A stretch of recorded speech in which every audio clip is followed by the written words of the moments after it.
Bons estudos, pessoal. Vamos falar agora de ação controlada, esse dispositivo que está mais do que nunca em voga na esfera das investigações policiais.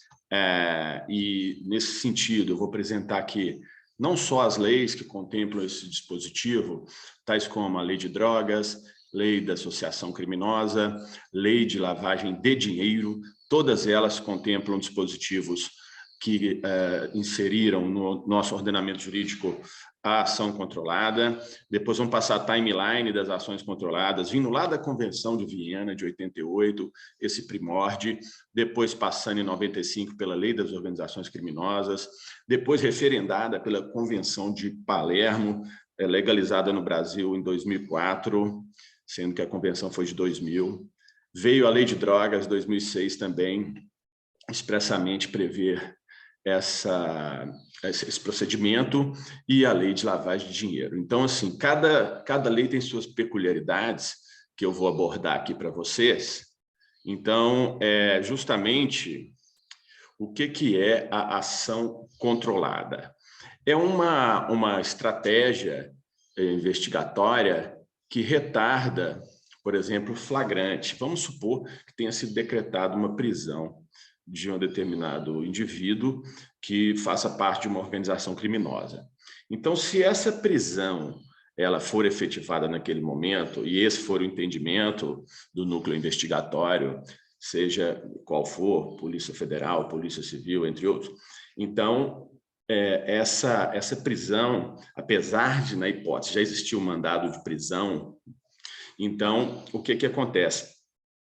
Ela não é efetivada, justamente para preservar a investigação na hipótese. Pode ser que essa ação controlada identifique outros componentes dessa organização criminosa e essa efetivação da prisão possa comprometer o processo investigatório. Então, justamente, ela é justificável, qual seja a ação controlada, para garantir a obtenção da prova, qual seja, o flagrante ele passa a ser postergado, ou seja, adiado, deixado para depois, diferido, ou seja, vai acontecer depois no tempo, ou retardado. Então, apesar de decretada, reitera-se, não se realiza a prisão. Então, esse é o conceito. Tá certo, pessoal? Agora nós vamos passar lei a lei o que vai acontecer em relação à autorização do juiz, se precisa, se não precisa, vamos em frente. Então, começando aqui na lei de drogas, o que acontece? No seu artigo 53, está grifado em qualquer fase da persecução criminal, ou seja, pode ser tanto na fase de investigação, da coleta dos elementos informativos, depois no inquérito policial, durante o curso da ação penal, ou seja, persecução penal é perseguir o crime, seja em que temporalidade está. Então, em qualquer momento, pode acontecer no tocante aos crimes de lei de drogas, consoante o artigo 53, e está expresso que deve ser mediante autorização judicial e ouvido o MP. Então, está taxativo na lei de drogas que precisa uma autorização prévia do juiz, tá certo? Então, o juiz está aí representado, tem que bater o martelinho lá, tem que autorizar. Então, a infiltração de agentes em tarefas de investigação será procedida pelos órgãos especializados pertinentes, e aí vem a expressão legal. A não atuação policial sobre os portadores de drogas, veja bem, é bem ampla, a não atuação policial.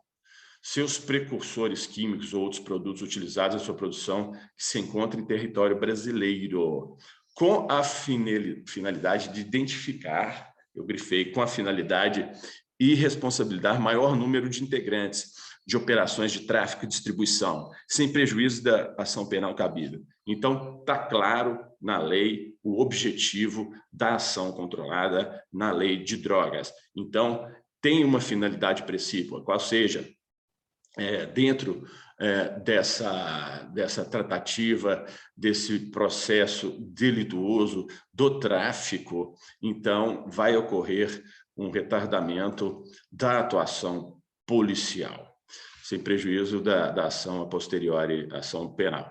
Na hipótese do inciso 2, ou acima, a autorização será concedida desde que sejam conhecidos o itinerário provável. Então, a lei vincula aqui algumas questões. Que seja conhecido o itinerário provável, ou seja, de onde está indo a droga, para qual lugar, e a identificação dos agentes do delito ou de colaboradores, não é? Então, pelo menos parte deles.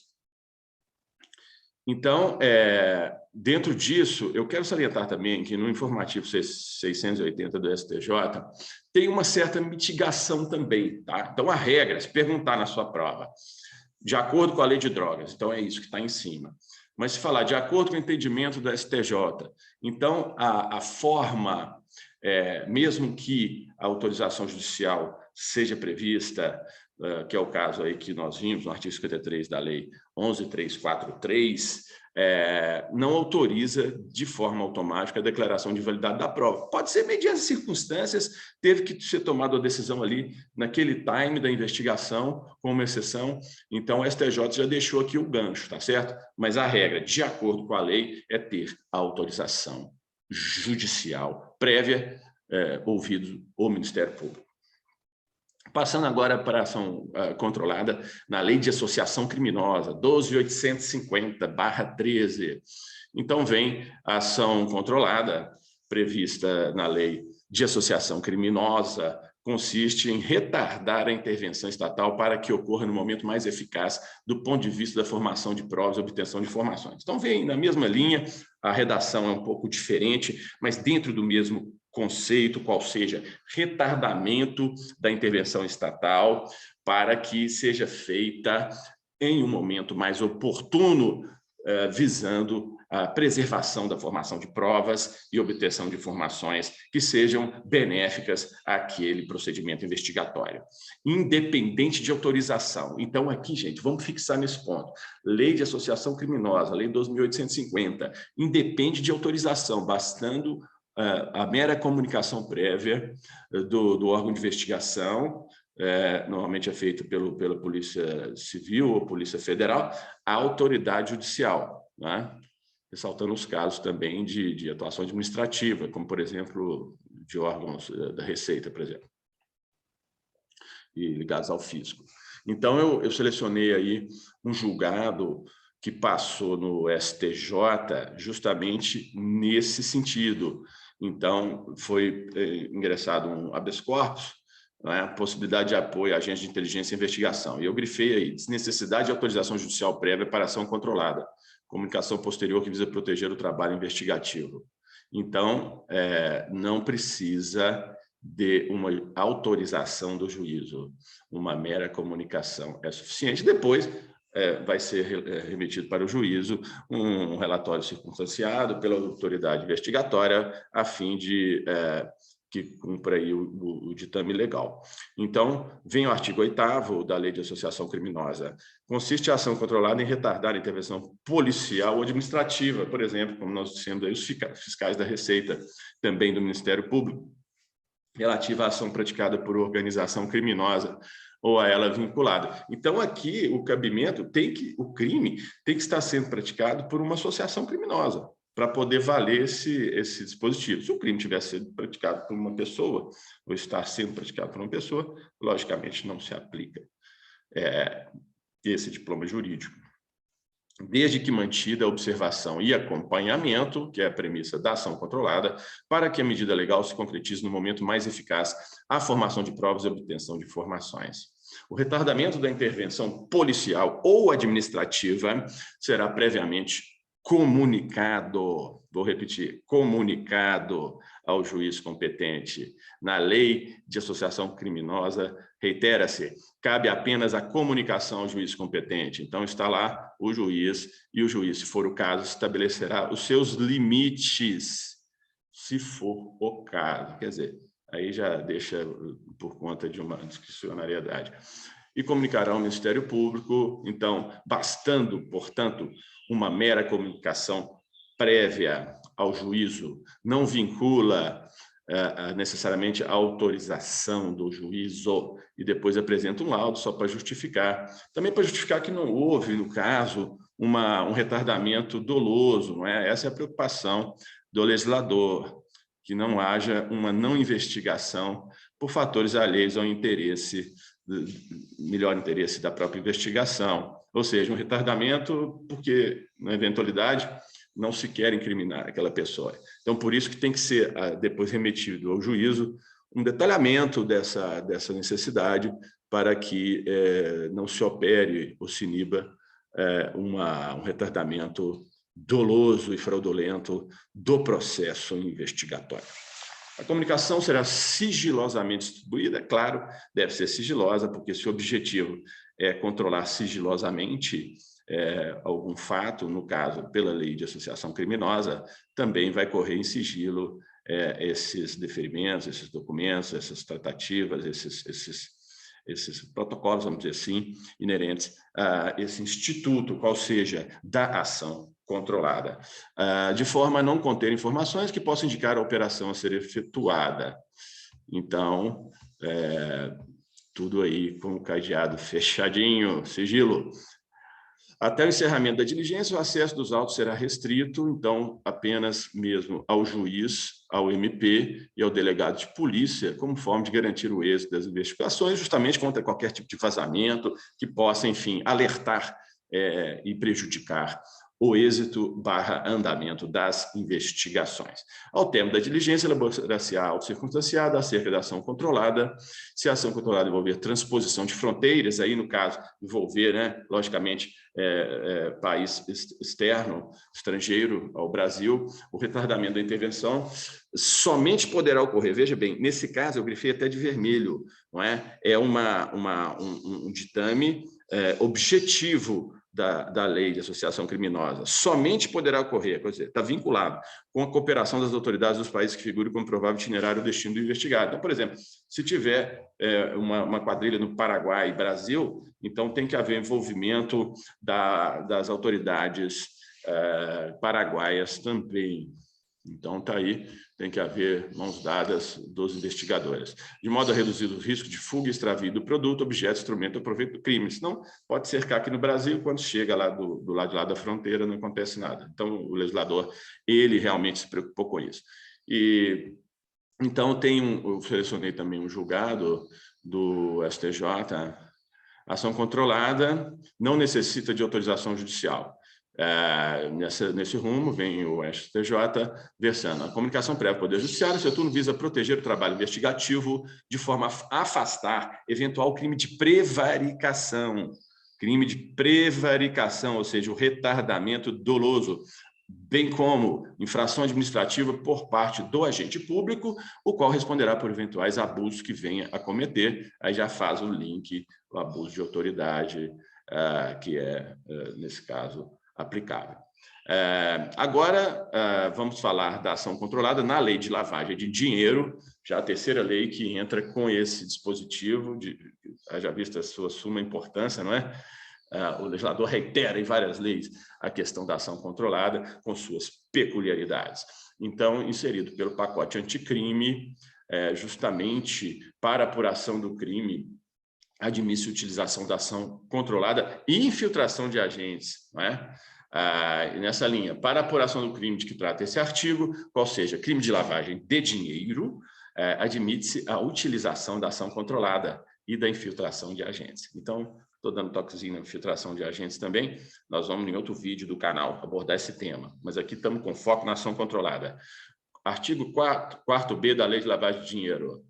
A ordem de prisão de pessoas ou as medidas assecuratórias de bens, direitos ou valores, não é só prisão, medidas também cautelares, medidas garantidoras para evitar evasão de bens, dilapidação de patrimônio, poderão direitos também ou valores entrarem nesse rol de cautela, poderão ser suspensas pelo juiz, ouvido o Ministério Público, quando a sua execução imediata puder comprometer as investigações.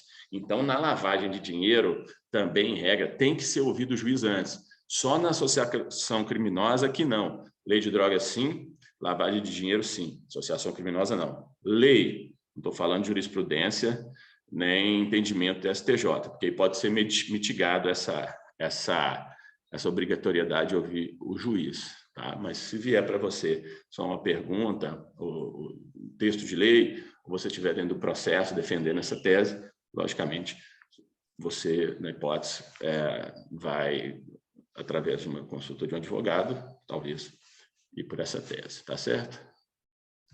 Então, vamos em frente. Agora, a timeline, quer dizer, eu pus aqui tudo bonitinho na sequência do tempo, para que vocês não tenham dúvida da sequência jurídica, da evolução desse instituto. Então, vamos lá.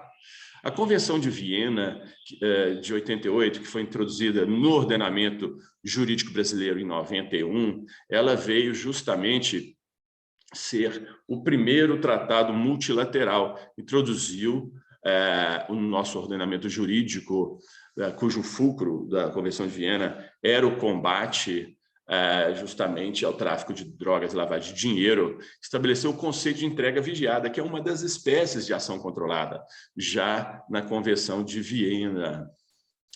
Depois veio a Lei de Organizações Criminosas, que já falamos, em 95, veio aí no seu artigo 2º, qualquer fase da persecução criminal são permitidos, sem prejuízo dos demais argumentos da lei. Então, veio previsto na lei da organização criminosa,